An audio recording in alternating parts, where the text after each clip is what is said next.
And hello and Hello. welcome back to episode 3.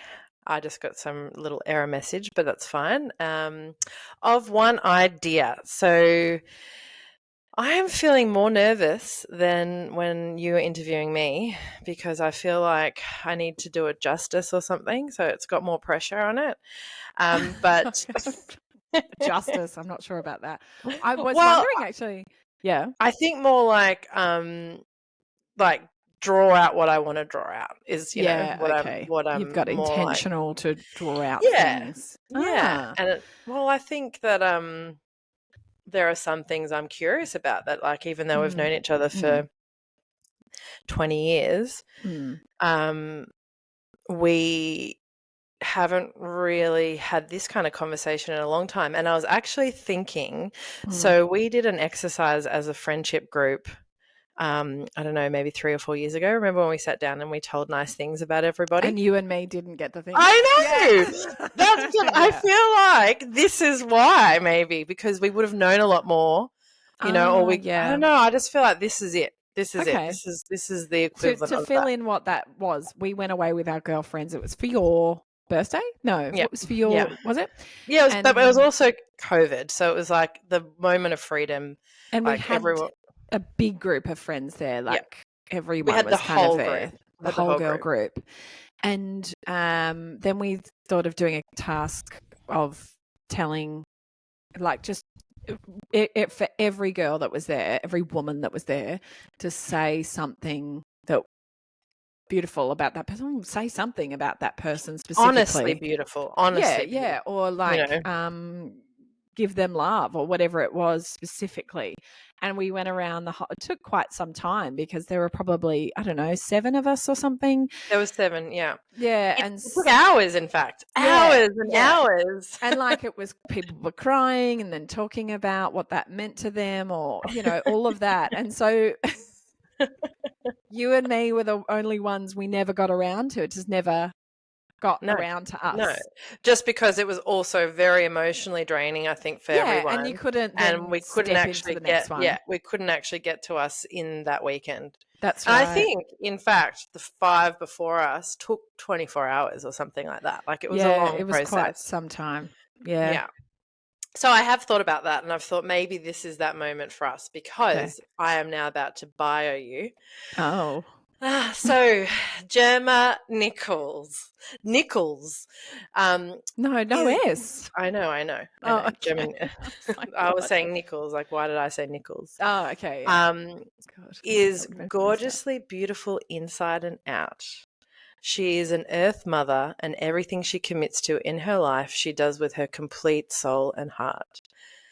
She seemingly, from the outside, has had a pretty blessed life and has been the envy of women and men in the 20 years that I've known you. And I have many, many people that can vouch for this.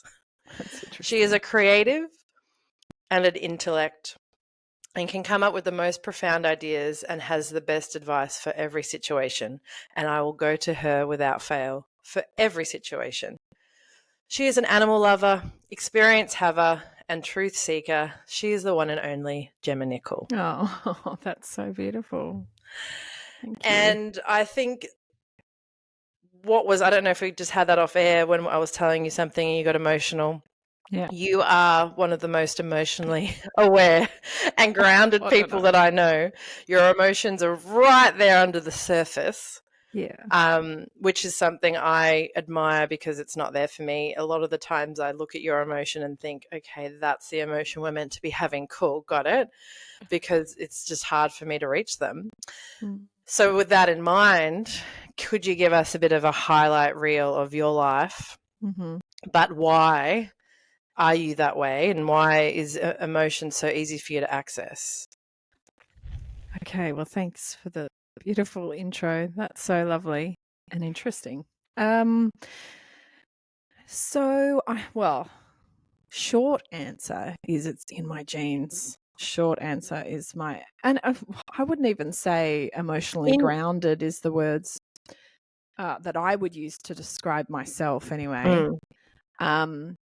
Emotionally in touch, let's say that. Yeah, I definitely, I'm a crier at the drop of a hat. I'm a crier at so many things. I feel things very strongly. But I think genetically from my father's side, my gran is also like that. My auntie, my sister, my brother, we're all just, we're going to be the ones tearing up at anything sweet or profound or moving. So there's that. And it's always been seen as a positive thing. Like, has anyone ever told you, has it's something that's been, I feel like, enhanced, whereas I feel like when I was a kid I got told it was too much and therefore you shut down, whereas I don't think that's happened for you in that way. So maybe not necessarily crying as a child. I think crying is specifically what we might be, which is an interesting topic. It's a topic in itself. Some people are like, "Oh, you don't need to cry." It's like, well, I laugh. I go, I laugh, and no one tells me like, "Oh, that's a bit emotional." Yeah, a big emotional reaction, totally. So it's an interesting thing, crying, and people who, don't for years and people who do every day. It's like it's a way of expressing what we feel, I guess. And for me, in our family, I don't think crying because of your tantruming because you want that thing or something was so tolerated. That was quite like, no, shut down. But crying in my family, absolutely. When even if it's during conflict or during sort of trying to express yourself and trying to talk about something, was absolutely. It was like the moment where my parents would go, "Oh, you're feeling all that." It was a very okay and welcome. It was almost like the thing that made everything okay. So even if it was like you were angry about something, which we weren't really allowed to be angry, but if we were angry about something that turned into tears, the tears was where it was all okay. It was like, "Oh, that's what you're feeling, and now we understand you, and we understand why this." And there was cuddles and there was love. And so I remember something really weird. I'm just going to chuck it in there because it's about crying. Yeah. I remember when I was... You've also got the crying, happy crying thing, which is not many... I don't think I've ever experienced that before. Oh, you mean the laughing so hard that it turns into crying? Or that one. Not just like crying because something's joyful and beautiful and wonderful. Oh, both, really. But do both. Well, it's just like if it's another day, more the I'm one crying. of like the clicking over, like that one. So there, I sometimes I haven't had one for very long, but sometimes I would have this thing where I would laugh so hard, like a true belly laugh, that would then tip over into this actual sob, like not just tears streaming because you're laughing, and then you would think something's wrong, like a full sob. And I essentially just put that down to stifled emotion in some way, that it's just you sort of reach a threshold of emotion, strong laughter that sort of clicks. It does. It clicks over. Kate does it too, our friend. But Kate's only recently done it, which I also find interesting. Yeah. Because it's like, I don't know, it's like it's not a common thing, and to have it's like it's bled over to a new friend or something. It's like, I don't know, it's something very interesting that I've seen, and especially when we were younger, you would have to try and explain to us through sobbing that you're okay. Yeah. It was so funny when it would happen. It was quite a release. Yeah. It was quite a release. Yeah. I mean, I don't know if you have this ever, but sometimes with big orgasm, that can happen to me as well, though. The tears. That I've had. Yeah. That I've had. So it's similar to that. I think it's just like a threshold of release. So the only time I can have it instantly is if I watch someone giving birth, like on a video. As in crying? Yeah. The second the baby is born, I start crying. Yeah. That's the only time I can cry without it building and building. Just sort of releases. Just like on on demand, you can do it. Yeah, definitely. Yeah, well, I also am with you on the babies coming out, but that's so that's no just one of many things for you. Yeah. So bringing it back to the childhood, the journey, who you are today, let's sort of go through a bit of what makes Gemma right now as she stands here in front of me, sits in front of me. Okay, so just a background sort of thing. Okay, so was born in a country town to a family, my mother and father, and my brother and sister were already around, so I'm the youngest of three. When I was about 4, my parents decided to leave the town we were living in and go on a caravanning trip around Australia, which took years. The trip took years. The trip took years. So we would stop and start. Sometimes we would stay somewhere for 6 months. I remember we would stay in a caravan for 6 months, so just at a campsite or something. So the caravanning, we'd go to campsites or wherever. I mean, this was when I was very young, so there's pockets that I can't remember. But I remember once, my parents bought a property. Yeah, right. So they would a big amount of land that had literally the house they bought had cows walking through it. Like that's how decrepit the house was. It was in a town called Casino, I'm pretty sure. With cows in the house. Cows. Yeah, but we were staying in the caravan on the property. Right, on the property with the cows. Yeah. And so I think I guess their aim like was abandoned houses or something and like redo it. Yeah. I feel like it would just need to be. I don't know. There's so much probably I don't really know about what the hell we were doing where we were. But really a lot of my first foundation years were in transit and moving from another place. Sometimes we would do homeschooling in the caravan and sometimes we'd stop at a school with 20 kids in it and try and jump in in some random little town, and sometimes we'd start in a bigger school, and then we stopped for a year in Magnetic Island up north, and then we left from there, and then we were in a place called Urunga, which is near Coffs Harbour, Bellingen area in northern New South Wales. We were there for about 3.5 to 4 years, so that was a big key part of my memories as well. How old were you in Bellingen? Because that's like a hippie town, isn't it? Yeah, so I know I was in, but Urunga wasn't, but Bellingen was, and my sister would go to the school. Like my school was pretty hippie too, a little Raleigh primary school.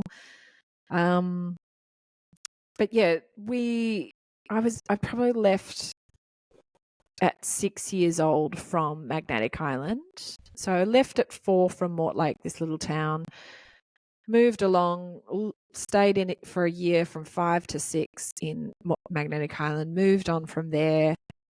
And then somewhere along the line, I was probably 7, 8, 9, 10, maybe from 7 to 10, the average age, guess, in Urunga, which is a really key part of my upbringing that I remember. Because it was a hippie town. There were a lot of alternative sort of livers there. Yeah. And I remember that was because I grew up in a very Christian home, I should say, as well, Pentecostal or born again Christian, I should say. Both of my parents found Jesus in their older life. They weren't born into those families, so they had a really relationship with Jesus kind of approach to Christianity. It wasn't a passive, we go to church on Sundays, but we live our lives. Yeah. So while you're traveling, are you then finding a church and linking into the community of the church? Yeah, but but we would also do Bible studies at home. We would do prayer together. We sang a little song before dinner every night to Jesus. It was just a full, Jesus was the head of our house, then my father, God, my father, and then the rest of us. So that was an incredibly important part of my life. That was everything. I remember what I was going to say about crying before is I remember I would get, every time I'd look in the Bible and see the name of Jesus, I'd cry. So really? I remember as a kid, you would cry as a kid. Through joy or through what? Like what crying? What kind of crying was that one? I just overwhelm, I think. Overwhelmed. Yeah. Because he was such a big built up thing in your mind as a kid. I guess so. I guess it was that. I just like, you know, and I wonder now, even still with my spiritual approach, I don't know what is there. Like I don't know what exists in a spiritual realm. I have a really great sense of what it is in myself to a certain extent. But I don't know what's made up from myself and what's what's your real, own thoughts you and what's know, real. and I'm cool with that as long as it sort of helps me in my life as well. So I'm not doing any harm, or I'm not guilt and shaming, which Christianity comes with. So I've left that behind. But yeah, it was just a really important part of, I always remember feeling a lot. I was really, really so overwhelmed with my feelings, and that could be of frustration, that could be of anger. I had a lot of rage as a child as well, but I couldn't really do much with it. Yeah. And I used to feel really trapped in my emotions, I guess. I remember, I think I've told you, I remember trying to wind up a window, you know, in the old windy window days, and it was so stiff because we'd always have some crappy old car. It's always so stiff, and I remember being so enraged at the not being able to wind it up. But I remember having this sort of key moment that stuck with me where I felt like, well, maybe the handle actually is trying to work with me. Maybe it's also struggling. It's so ridiculous. But I just remember like it let go of some of that rage, and I didn't have like it was against me anymore, because I'd feel like things were against me, blocking me, you know, like, and so I remember seeing it and going, actually maybe it's also struggling and we're trying to do it together, and it like helped me with my rage. Well, that is actually like, I don't know if we're just going to jump all around here, but that would make sense because you are so naturally empathetic and can see from other people's point of views, which is, again, why I'll always go to you for advice and always go, and because you can see both sides to the point that you can see a physical object side as well. Which is insane. But yeah, I mean, but I also, my father, bless my father, he really raised us. He had a really tough start to his life, you know, struggles that he had in his home. His father was quite abusive to his mother, and he would see that, and his father was really would cheat on his mum, and like literally he told me a story of being driven to an apartment, a hotel, with his dad, and his dad just said, stay there. Oh gosh. And watched him meet a woman, go into the hotel room, obviously have sex with her, and then come out and come back to the car. My dad would share all these stories with us from a really young age. He would share about you know, my dad was really lost and looking for connection and love, and so he would you know, he dabbled in drugs and things like that, but he was just so alone. He just felt so alone, and he would talk about lying on the side of the road with his arms stretched out, just going to people. No, yeah, really. Like I was probably about a 20-year-old or something. I think he was about like maybe a 19. homeless. Living on the street. He I think he always had like, you know, couches or homelessness essentially, but it was also more just his lifestyle of just kind of a drifter. Yeah. And he would share stories that he would talk about how his socks were embedded into his skin because he hadn't changed them for so long, and he talked about how, you know, a pastor or a priest or whatever came along and saw him on the side of the road and told him about Jesus, and that he did the Lord's Prayer where he accepted Jesus into his life, and then that night he went to bed, wherever this bed he was sleeping in was, and he said 2 demons entered his room and looked at him, asking to come back in. Sorry, that's my dog in the background if you can hear. Can't hear. But, so you as a child are getting told these stories as well? The demons floated in. And are you getting like completely fear-stricken by this, or are you I don't remember fear. I don't remember fear. However, at going to bed at night, I would get fearful about demons being around. Yeah, because you're caught. My kid gets freaked out about like stuff at night too. So, and she certainly has never been told about all that stuff. So I think it's just my fear translated into what I knew, which was demons. Yeah. And so he would talk about, the demons floated in, and they had like long faces, white face. My family called them white face demons, and they floated in. Is it white face demon? You know the Scream painting? Yeah, Scream?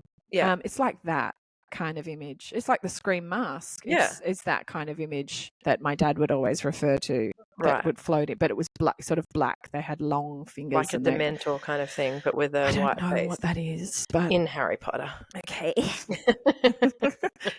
I like some. I've not seen much of that.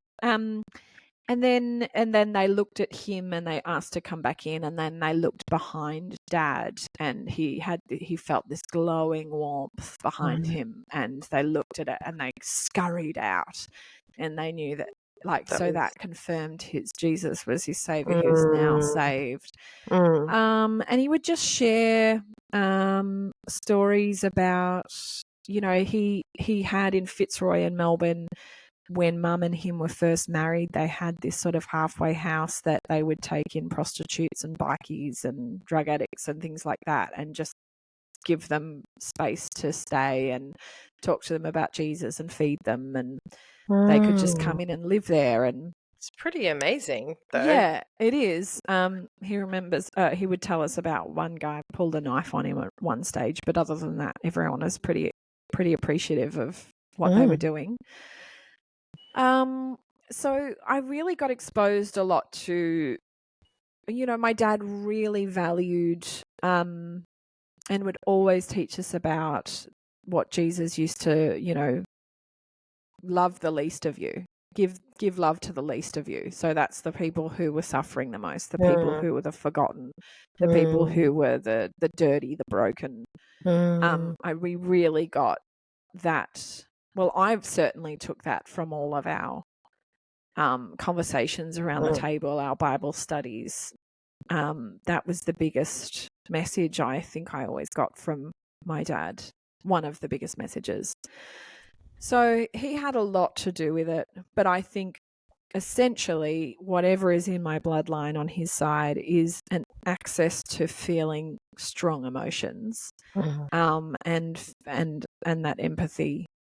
And then, but it doesn't necessarily mean that, when you said grounded, I'm like, no, because, emotionally can access things, but it can also take you into crazy land. Well, maybe what you've experienced with around you, but I think definitely the Gemma that I know now has it grounds you, I would say. But maybe that's just what I see, and maybe there's another part of it that takes you off, and you have to pull yourself back.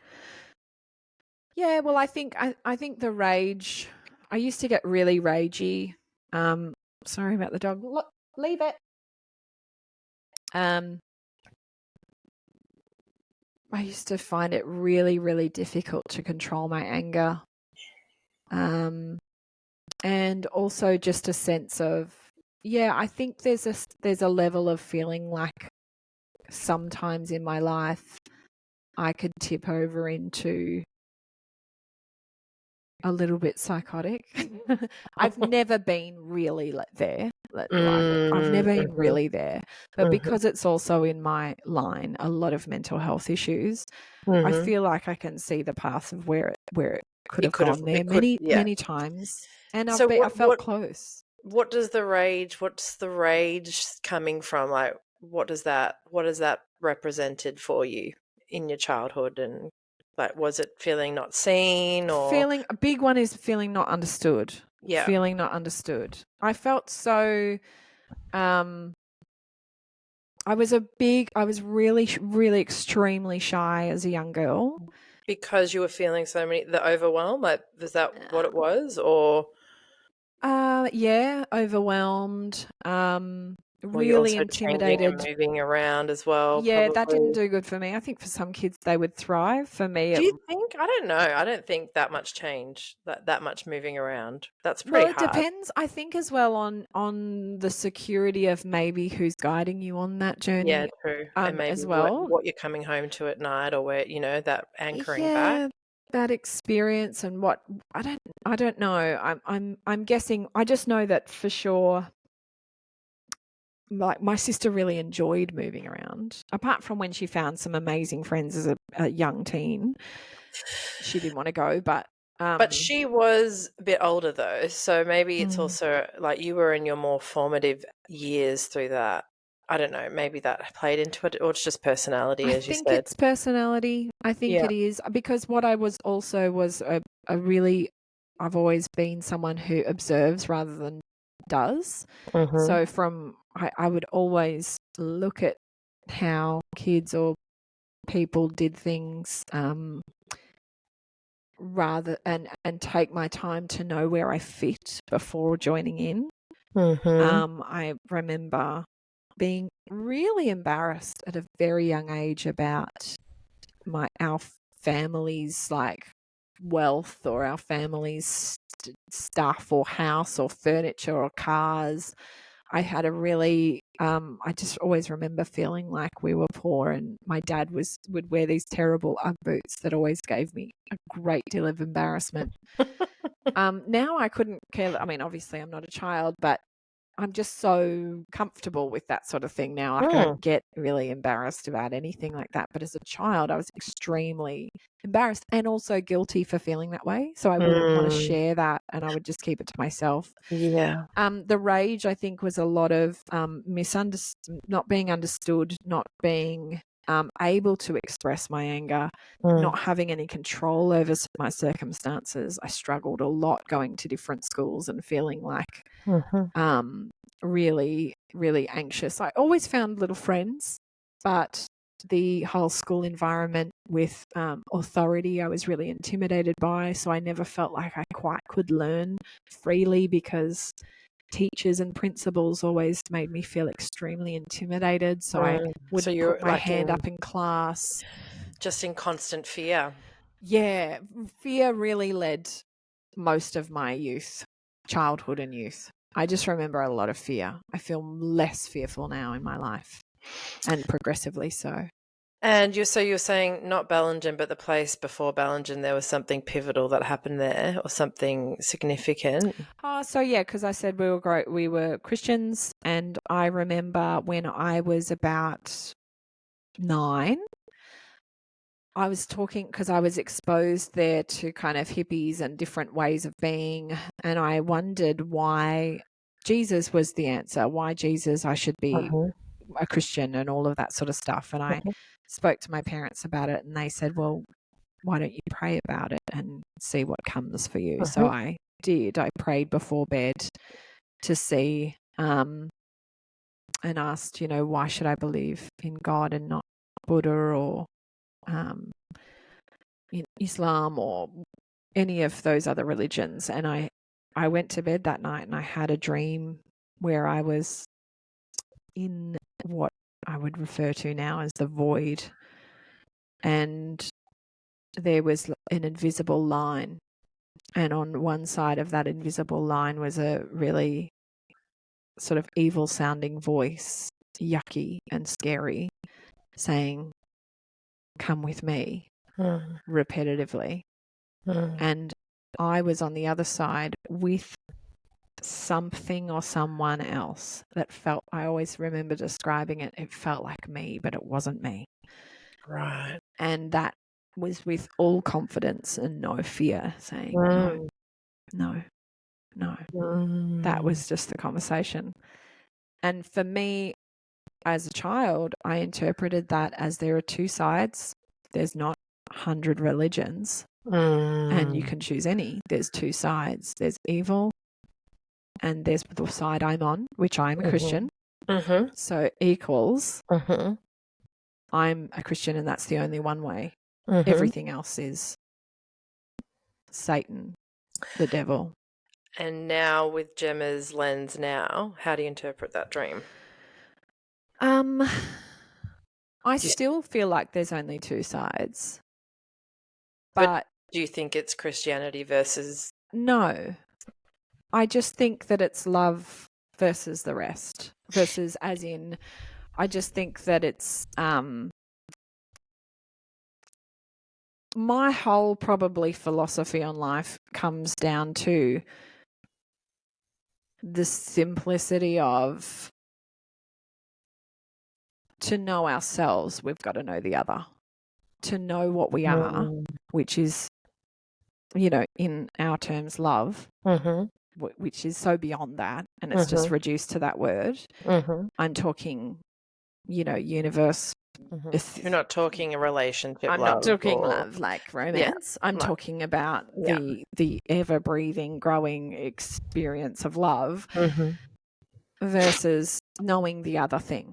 The other thing is just everything that takes us away from that, everything that distracts us from that. I think that's why we're here on earth, to know the darkness so we know the light. And so I think for me, in my lens, it still makes me think. I just think maybe for that time it kept things simple as well. Yeah. And they just wanted to, when I say they, I mean the beings that, or the what is there that I pray to still now, or I've started to again. You know, I think there's a whole beautiful army of, you know, of versions of us, angels, whatever. I don't really know what it is, but I just know it comes from love. And I just think there's just that two thing. And I think it's the same as, you know, time only exists because there's here and there's there, and there's got to be I'm getting a bit convoluted, but everything's just got an other. Everything's just got another, and the ultimate other is love. To you know, let's just call it the dark, whatever that is. But I essentially think that doesn't exist really either. That still is you though, because if you're saying there's love, then there's still the other within us. Oh yeah, I mean within us, I think this whole experience in a body is the other, like working out our brains that are can be completely against us sometimes, you know. I think like we are going so far into the Gemma now, so like back to that Gemma, because now you're talking in a very different way. Are you a Christian? Why not a Christian? Why can you think the way you think now? Like what has happened? And it can be multiple things. It can just be slow burn. Like why are you thinking the way you are now? Because it's quite profound, but I know there's been a lot for you to work through to get to here. Okay, so there are definitely multiple things. So my shedding of Christianity, because I became heavily involved once I settled after leaving New South Wales. We moved to Melbourne again, Victoria, because my grandparents were getting old, so we moved back here. Well, sorry, I'm in Sydney now. We moved back to Melbourne. I didn't know that was why you moved to Melbourne. So you actually had grandparents that lived in Melbourne. I did have grandparents in Melbourne, in Box Hill. Oh, that's why you moved to Box Hill. To Box Hill, yeah. Or we moved to Blackburn originally. Was it Blackburn? I don't know. We had about 5 different houses around there anyway. But yeah, my grandparents on my mother's side were getting quite old, and my mum is an only child. Right. And so we needed to go down there to support them. The house in Box Hill, I don't know if you ever came to the Box Hill house. I did. And that's why, you know, for me, I met you sort of at, you know, late teens, and seemingly I didn't really know that you'd had all that travel history, and you just had a sort of normal house in Box Hill suburb, and which is a suburb of Melbourne. You know, it seemed all quite middle class in a way, yeah, like quite mundane. That's the funny thing. I remember this guy at a workplace. This is getting off topic, but he once described me. He's like, when I first met you, I thought you were a dish rag, and then I realized how cool you were. It's like, I think that often I come across it, and someone else, I did TAFE and I was doing community services, and this guy was like, oh, I thought you came from like just real middle class or something, and you seem like that. And I'm like, my dad was on a disability pension since I was born, from multiple breakdowns, mental breakdowns, depression, BPD, really unwell. My mother was his carer. So we never had money. We were always poor. My parents decided to travel. They just did it on Dad's disability pension, though. We survived off Dad's disability pension on all our travels. It's actually amazing. But then you didn't your parents own that house in Box Hill? Because my grandparents passed. Oh, and okay. They inherited it in right. Literally probably when I was 17 or yeah. Well, that's something. What I walked into, that moment in time. And my grandparents were probably middle class, like low middle class, like, you know, somewhere around there. I didn't know them very well, to be honest, but that was one of those. There was like a few streets of Return Services League when they went to the to war.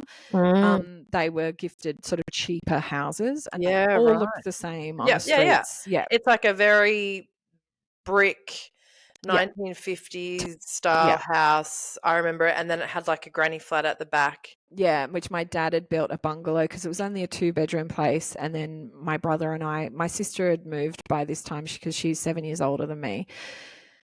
My brother and I needed somewhere to be, so my dad built a bungalow which had 2 bedrooms and a kitchenette and a bathroom and a little mini lounge room. And that's where I spent some time. But I got really into the local church, which is also where parents, we connected. Yeah, my parents, and that's where I met Laura Gay originally when I was about 11. And we spoke about in the last episode. I said a full legal name. So I started going to church heavily there. I was like in the worship team, so I was there rehearsing. You were like a leader in that community. Yeah, and I led like young women's groups. And you were, I think, potentially the team leader of the youth group, or if not, I was a worship leader of the youth group. And then I was also a small group leader or something like that. I can't remember what it's called. And that was like of the Hillsong kind of era. Churches, there was a lot of like praise and worship, arms up in the air, falling over when, people came, speaking in tongues. I was so heavily into it. And as a strong feeler, I connected a lot to the spiritual side of that. Music, singing was so satisfying and beautiful, and I would cry most times, and it was always just this overwhelming love that I would connect to there, which obviously is what kept me around and going. I shed there when I was about 18. I was also like, no sex before marriage, which never happened. I'm still not married and I've got a child. And, as I started getting old, I was a pretty good girl. I was a pretty good girl. And then as I started getting a bit older. Which is, I guess, back to that MB, like you really were that good Christian, beautiful, kind girl. Definitely. Like you were like a poster child of that, I would say. Yeah, I guess so. I definitely remember feeling that, especially as a worship leader. Like a worship leader is where you're standing up the front and you're singing and leading the band and the congregation through the music at the start of the sermon, at the start of the church service.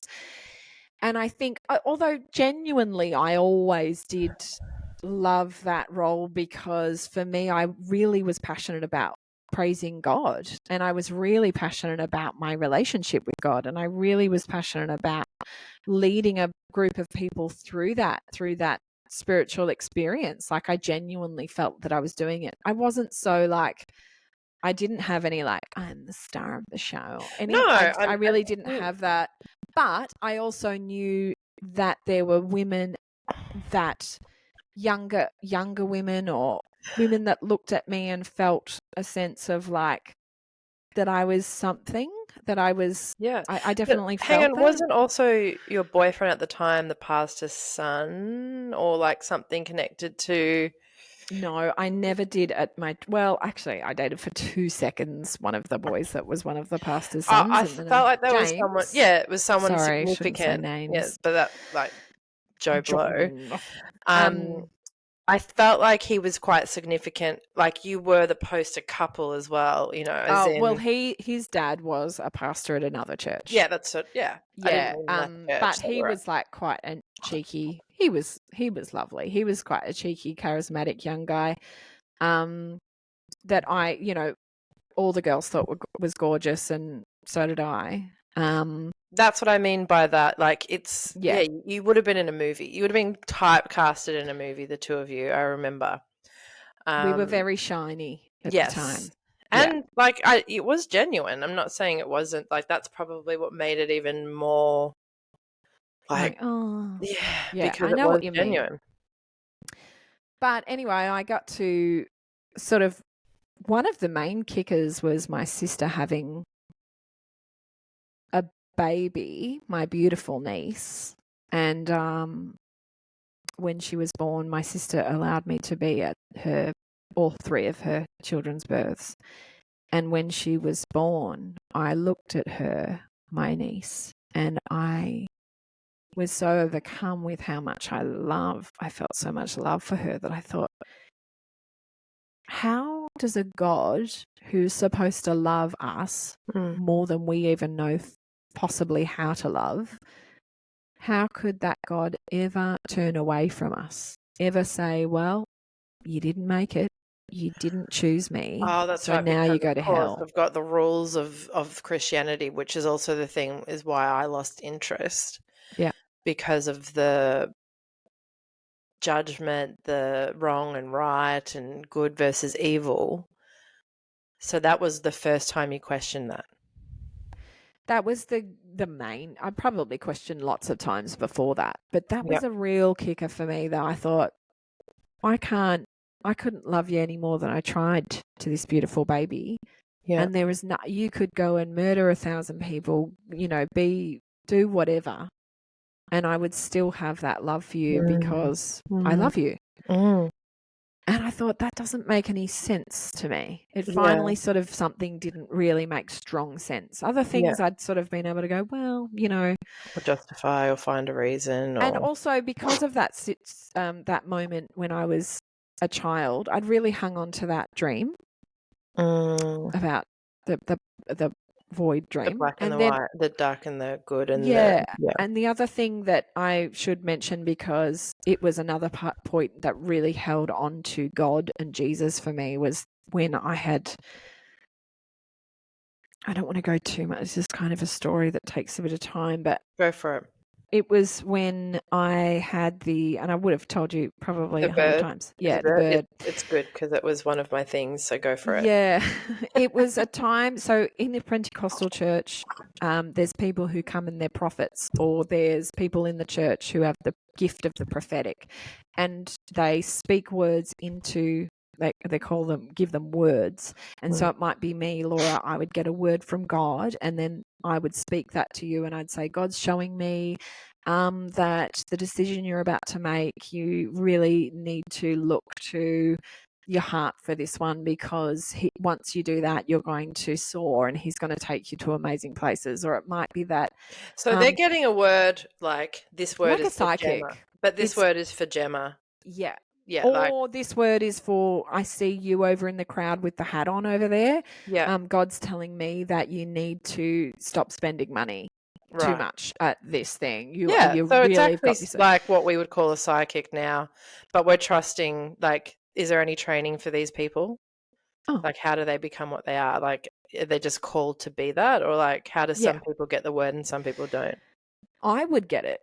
Anyone. Right. So anyone can get it. But there are people who are literally, there's this one guy, Greg Burson, and he was this like sexy Kiwi blonde surfer man. And I always found him so hot. I was always so excited when he would come to church. But he would because they pay, every church will give these big donations and pay these kinds of either pastors or prophets to come to your church. And he would do the rounds maybe once a year. Do they still exist? Does it still exist? I would say so. I mean, I haven't stepped in a church for a long time. No, I just didn't know that. Even I do remember having guest speakers. Are they prophets? Were they prophets? There's guest speakers that could just be a pastor from another church doesn't just come in to send a message, like a sermon. But then there were specific prophets, right? And that was always exciting because it's like coming a psychic. Are they going to choose totally? Me? And I would and everyone often sitting there chosen. Yeah. I'd get words up the wazoo. I don't know why, but I would. And so some of them I'd just be like, oh, that's nice, thanks. What was the theme? I know the bird one, and we'll get to that, but what was was there another theme that came through? What was that was nice? What would they be saying? I don't remember. It was always pretty vague, but Greg Burson gave me one that I hung on to and probably still in the back of my mind hang on to, which is horrendous because I've mostly let go of it, but I'm like, was that he gave me this incredible long word that was because I was on the worship team that night, but backing vocals. And he said, oh, where's that girl? And he was like, oh, yeah, you. He's like, oh, you're standing up here and you're all sweet and you're all lovely and you're singing. And he's like, but God is showing me that you are just this force and you're going to travel the world and you're going to meet people you would never imagine you will ever meet.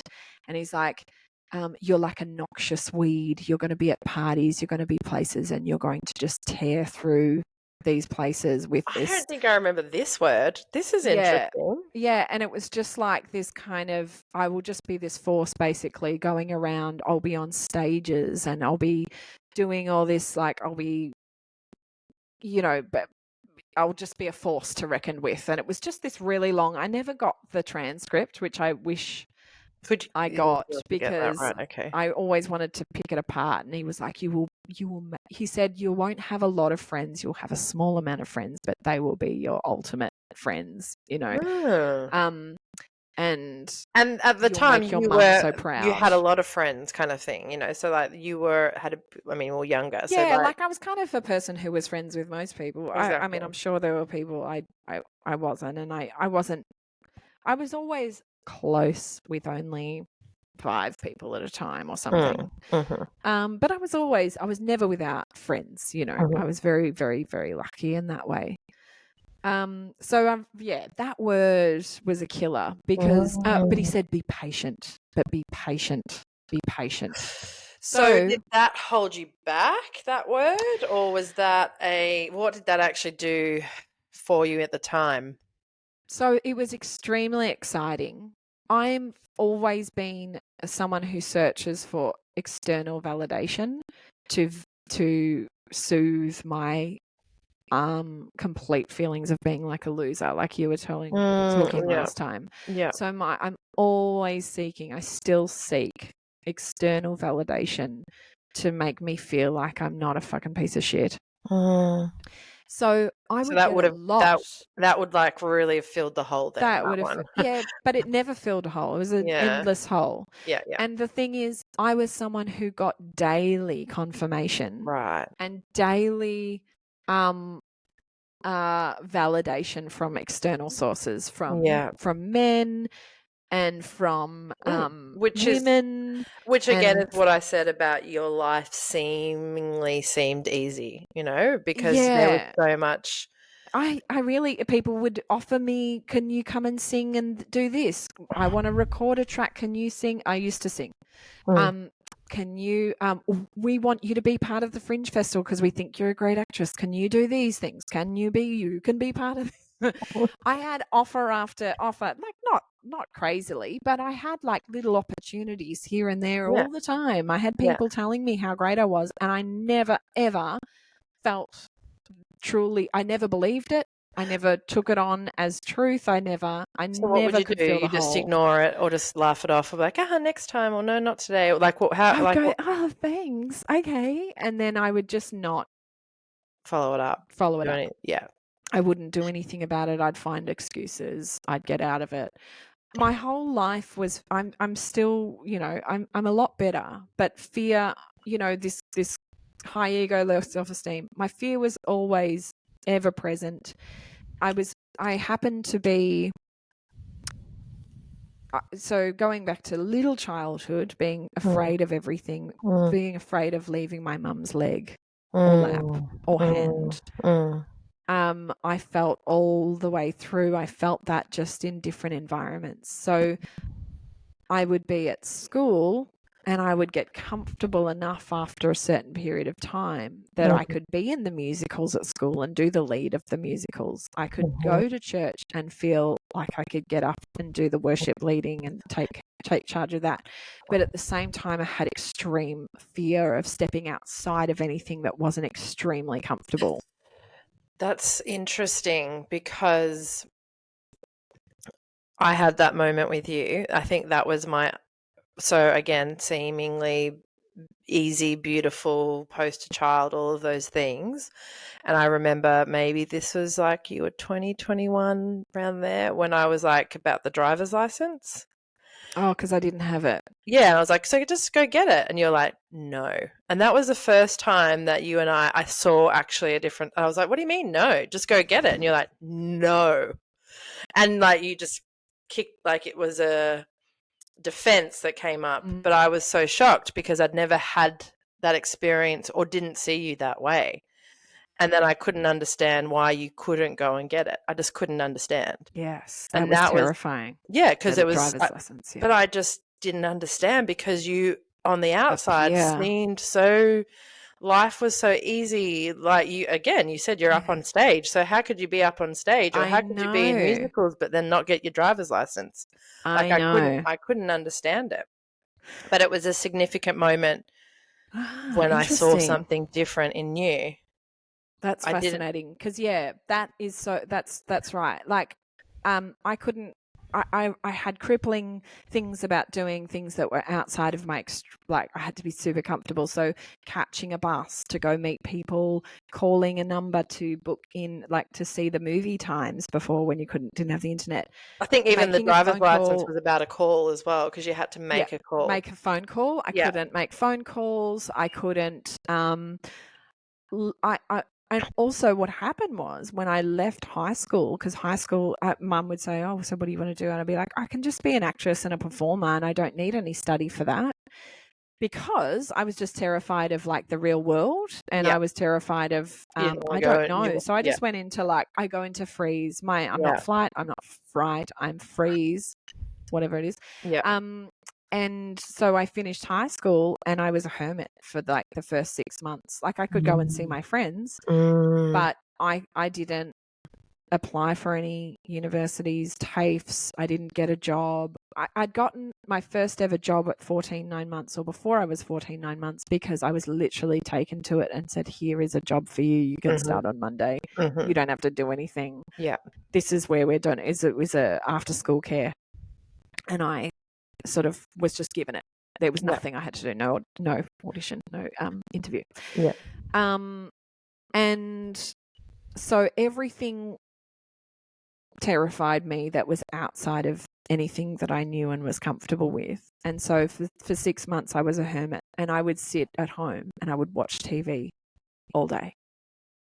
I would all day watch TV.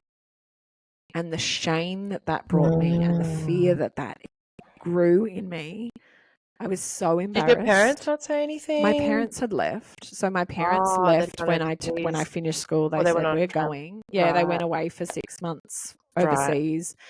So you left your own devices. Yeah. And I was in extreme terror and just trying to avoid thinking about the scary things I had to do. And so because I was living in my parents' house, so I didn't have to rent. I was living in my parents' house that they had inherited from my grandparents because they had left for 6 months. My sister had moved in at some point. I can't really remember the timeline. But I would just watch. So I just remember how depressed I was because I was just watching TV because I was locked into the avoidance pattern that I was in. feeling more and more ashamed. Did you have a boyfriend at the time? That's a good question. What was? Yeah, I there thought would you have must been. have. That one. And what was the thing that shook you out of it? What, 6 months? Or was also, his father was like, "You should break up with her. She's no good for you because she's a loser." Right. Which was true. So he saw that you were stuck in this. He thought I was just lazy. Yeah, and on the outside, I looked so probably lazy. looked like that. Yeah. But it was completely frozen in fear of living a life, how to live a life, what to do. I don't want to do it.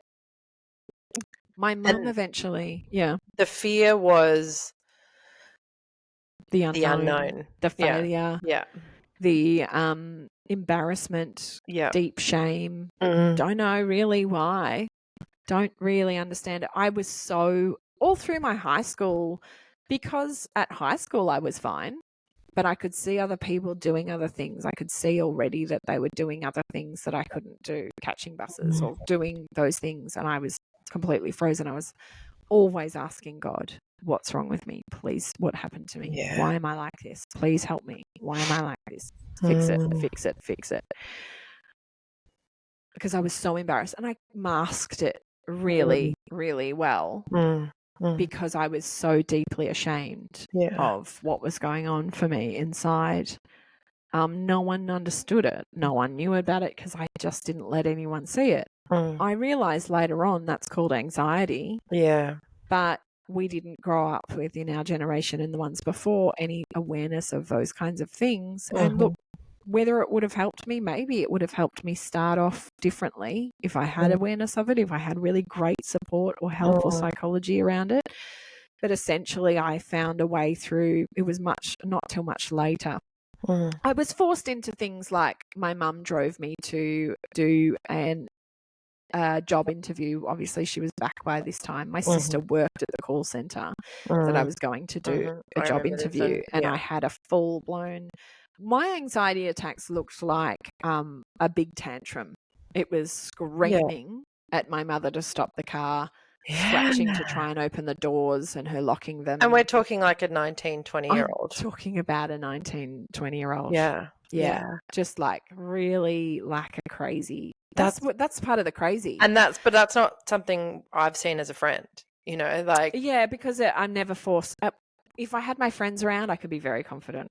If I had to do anything in life that would, like, I could go and be ridiculous with my friends around. I could go and talk to anyone. I could go and be anything because you've got like your security blanket or something. Get me out to do anything on my own that needs. Which is what I see for me. The license was the only moment of like, what? Because of it just didn't make sense of the other version I saw of you. Yeah, that's so interesting. And so. Do you still have those moments, or did they stop, or like what was the thing that got you to push yourself? An unfolding of things. I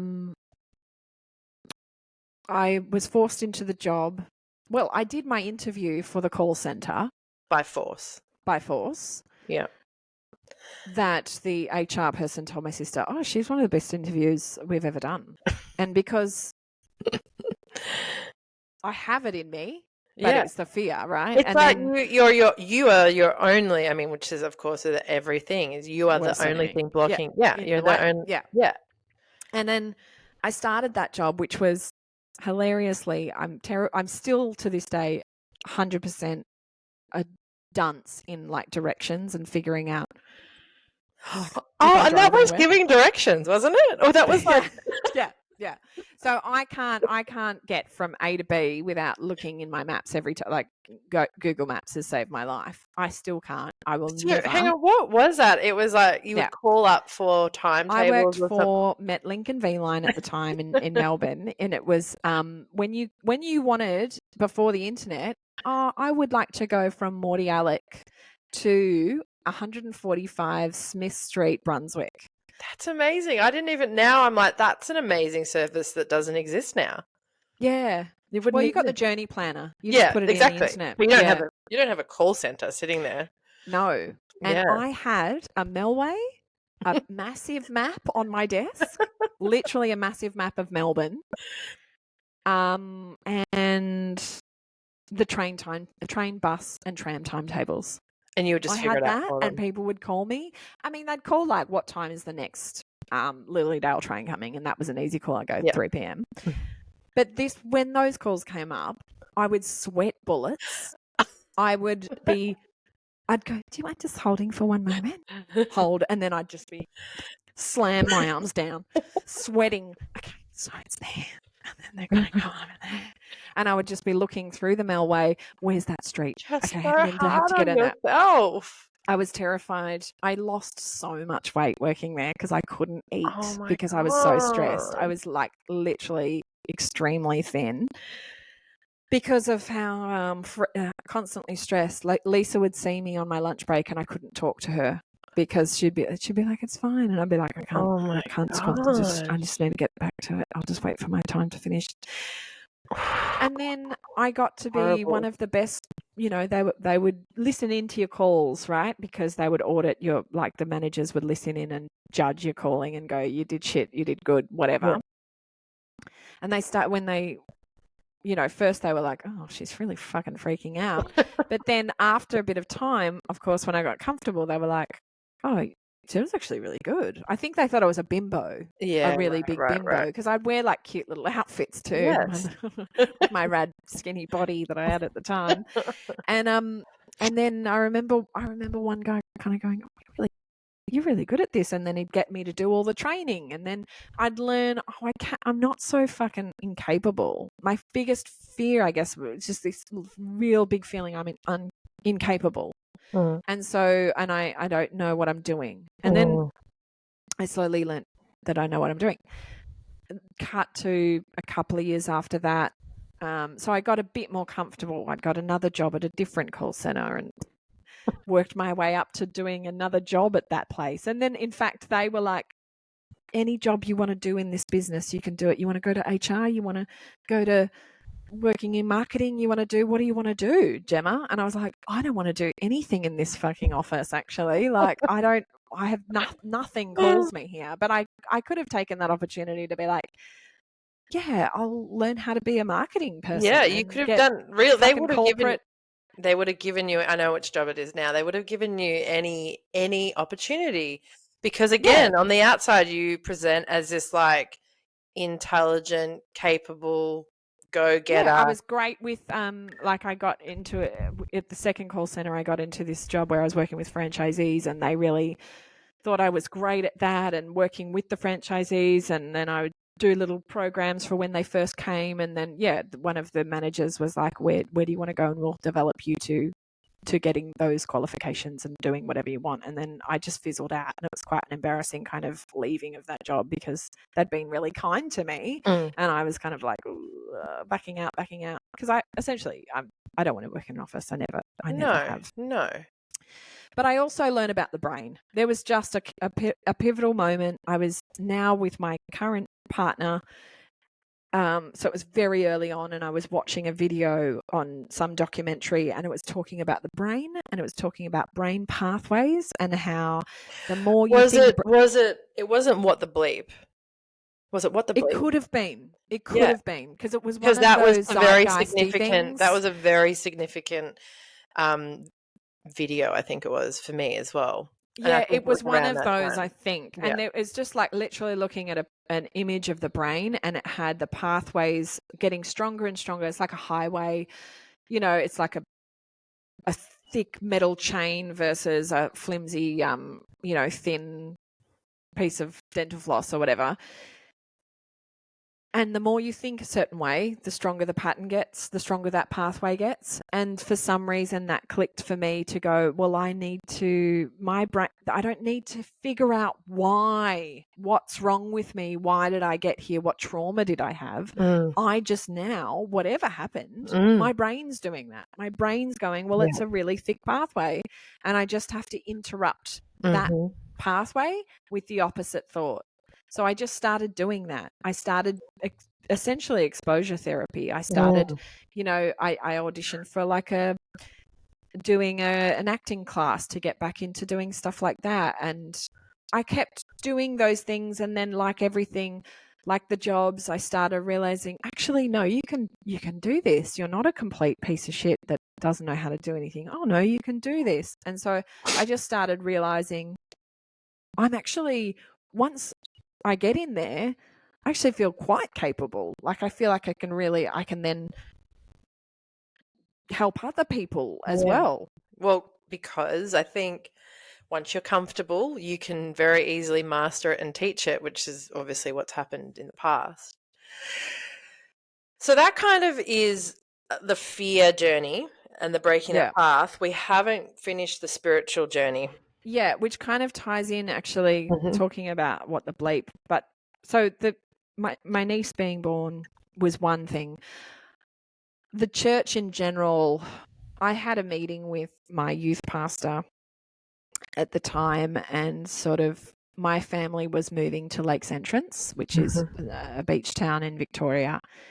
And I was questioning whether I was going to move there as well, because I was currently living, I can't remember actually where. And then she said to me, "Oh, so are you going to maybe go out there too?" I was like, "I'm thinking about it, maybe." And she was like, "Yeah, well, that might be a good idea." I was like, "Oh, okay." To go to Lakes Entrance. Yeah, and I was still a worship pastor, and I was leading a group of young people, young women. Why did she say that? Group. And then I was like, "Oh, okay." And she was like, "Yeah, I just think maybe that you've become a little too honest." What? And she was sort of talking about, particularly in my group of girls, we would talk about anything and everything, because we were young women who were going through things, and we would talk about all sorts of things, sex or whatever. And I guess that was her kind of insinuating that I was crossing lines for Christianity, and that I wasn't kind of welcome to do that anymore. To which I kind of laughed and went, okay. And I walked away. I don't remember essentially a day walking away, or how I don't even remember how I really left, but it was a big turning point. Yes, and it was like maybe more of a series of different conversations and things. And I had boyfriends then that weren't Christian, and I was just opening up to, like, I spoke to my parent. I was like, I'm like 21 years old. I was saying to my mum, "I'm going to sleep with my boyfriend's mum." And wow. The fact that I even felt that I had to share that, we just, you couldn't have a secret. Growing up, you couldn't hide anything. Everything was lying. Lying was the worst thing you could ever do. Yeah. So that's where I was still at, and sort of starting to shed that. I still believed in Jesus at that point when I met my current partner now at 23 years old. But I just wasn't as strict, or wasn't as sort of, I didn't really understand exactly what. And then I read a book called Conversations with God by Neil Donald Walsh. I don't know if eventually we might put links, something. Who knows? We'll see where we go. But that was a book about this. Neil Donald Walsh says that he wrote down on a piece of paper, "Why are you doing this to me?" Because his life was falling to shit or something. And then his pen and his hand wrote back, "Do you really want to know the answer, or are you just venting?" And thus begins a long conversation with God. And in that book, I read about God being whatever you label God to be, but God's not none of those things. So if you're any religion that you call, your God, whatever you name your God, God is all of those things. There's no wrong or right in this life. It is all experience. It is all tasting of everything. Love is all there really truly exists. It was life-changing. I read that book so quickly, and I was on a literal high, like I was high on drugs for 3 days after. Wow. I felt so broken open in my mind. I knew that happened, but I now see much more significance with all of that as well. I didn't understand it, I don't think, enough at the time. Yeah. And then I think, I've gotten into near-death experiences is a big thing for me. Which was a segue we're going to go on into. Your thing, I'm sure it was. So there are people who talk about, there's actual studies at, I think it's Johns Hopkins. I can't remember which university in the States, but there is someone who is collating stories of people who have NDEs, which is when you clinically die, and it's not just the death, it's the experience that you have while dead, that those people then come back to life and explain what happened. But just hang on, was that literally the path? Was it that experience? Because I feel like there was a time there. That was a lot later. Yeah, the NDE was a lot later. I feel like that there was a time there where there was a pushing away from, like, really, I don't remember us talking about God. I even felt like there was a complete push away for a while. Of even if there was a God. I think it wasn't even necessarily a push away. I think after I read that, and probably when I was probably about 24, 25, I guess I would have read that book. And then I think I just felt really freed from that. And then I was in the relationship that took me down a lot of journeys, a lot of experiences. It was tumultuous. It's the person I'm still with today, but it was a really, really rocky, difficult start to our relationship that was consumed a lot of my life, I think, as well. Yeah. And I think a lot of lessons we're learning. Wasn't even thinking about God. Wasn't even thinking. I was thinking about surviving that, I think. Yeah. In a way of emotionally. Yes. And it just took up emotional time and thought. Yeah. Well, then, okay. So then why did you start looking at near-death experiences? What was the trigger? Good question. I think it stumbled upon me. So I only have looked at near-death experiences for maybe the past 2 years. And I think it was like an Instagram something. Someone was talking about it and I just heard it. Yeah. I just heard this woman talking about her story. And it was like, wow, what's this about? Okay. And she was talking about things like leaving her body, physically leaving her body, looking at her body down, lying on the surgeon's bed, going up into the corner, being able to see everything as it was, knowing what the surgeons were saying to each other, what was happening, them freaking out because she was dying, like dead on the table, and then leaving the room and being like to the speed of light, going up, and then seeing light. And I don't remember the specific one, but essentially a lot of the stories are quite similar. A lot of them leave and have out-of-body experience first, then a lot of them go have an ultimate overwhelming sense of love and peace that they've never experienced. They go up, they may see someone who's already died, they may see people they've never met before, but they feel that they know. They may see God or Jesus, or feel God, the light being God or Jesus there. They may, they have quite similar, sometimes there's gardens that are like colours they've never seen before. They have, a lot of them have life reviews where they sit and watch their whole life at once, or they absorb everything that's happened in their life, like a download all at once. And everything makes sense at that period of time. Yeah. There's those things. That got me into that. There was also the psychedelic side of things that, actually I remember having drugs at one of your massive, that massive party thing that you put on. When we were that event. About 19 or 20. You would have been about 19 or 20. Yeah, and I'd never had drugs or anything. I'd had some weed, but it was like, bits. Actually, it was amazing when I had weed too.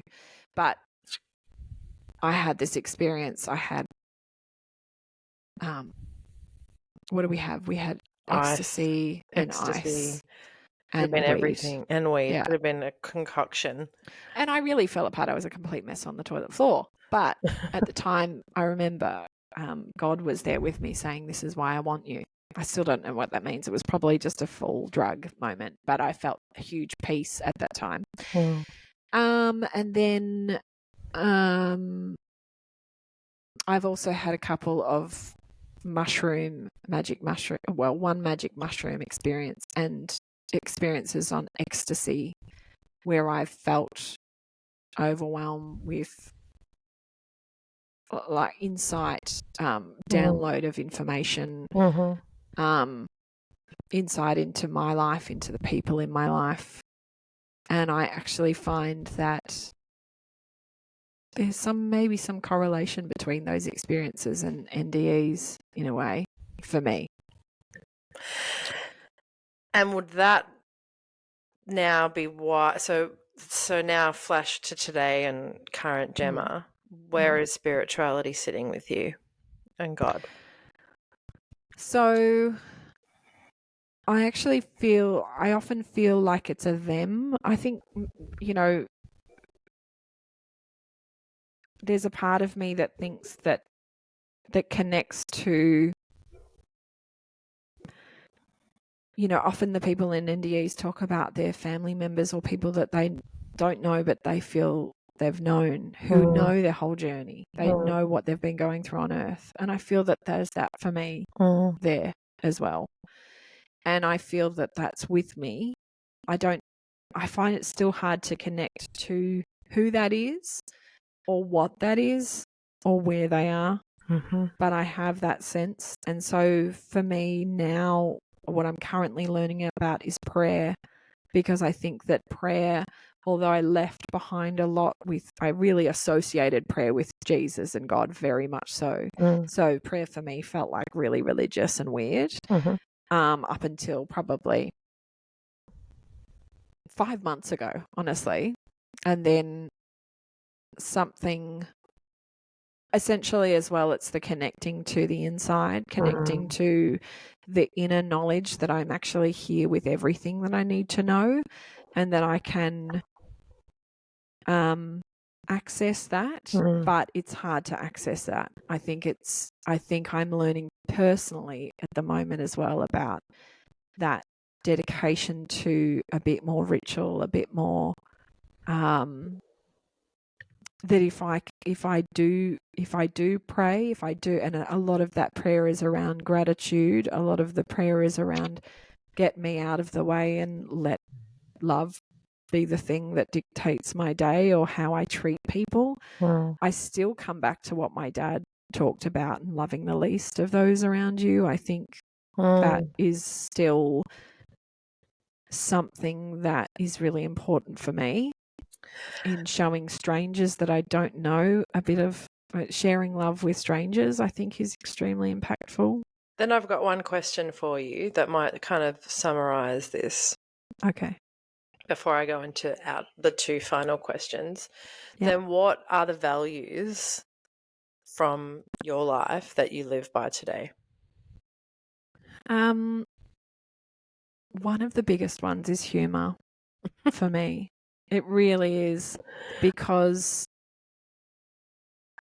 if I come back to the feeling that this life is an experience, I think that humor can really... So in this family that you've had, in this experience, in this traveling family, was there a lot of humor still? Yeah. Yeah.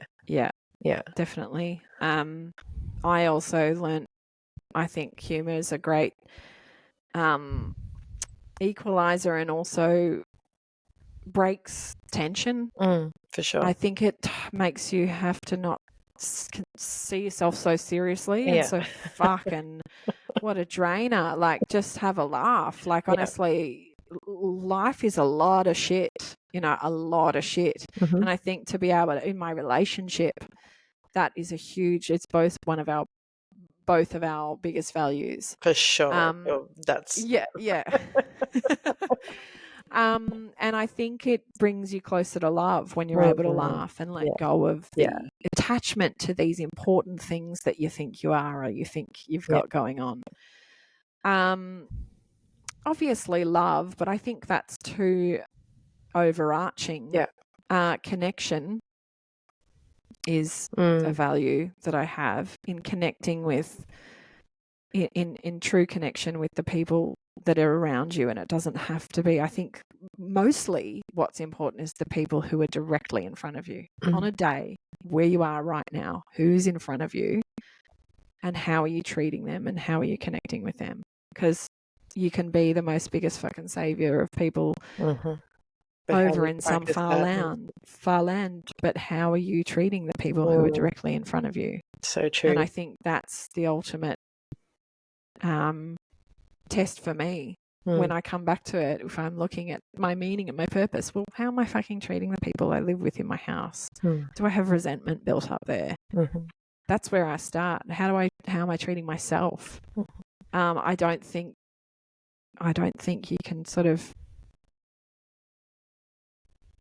That's for me anyway. So connection, humor, and probably honesty. I think. And again, that also was something that was drilled into you. Key in my life, yeah. But in the same time, we weren't allowed to be honest in a way that was a way they didn't like. Yeah, my family, you had to still fit a box of honesty. That's right. Yeah. It was like there was a lot of shame with a lot of things. So I think that for me, honesty, I want to hear it. And I want to try and give it. I obviously there are boundaries where it's inappropriate for me to be honest. I'm not going to be like in a work sense with what I do. I couldn't possibly always be that way. But I think you don't grow without it. You don't grow without being truly honest with yourself and accepting that. You don't grow without being people being honest with you and hearing the hard truths. Yeah. And also hearing the beautiful things, you know. Very beautiful. Yeah. Okay. 2 questions. If you could go back for one moment in time in your life and do something differently, what would you do? Oh. Just one moment, though.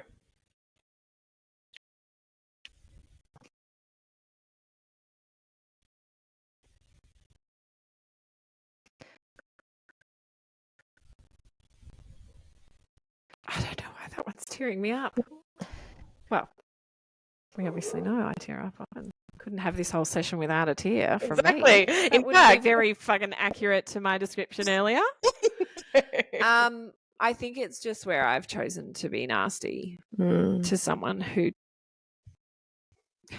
like to multiple people I can think in my experience, where I've chosen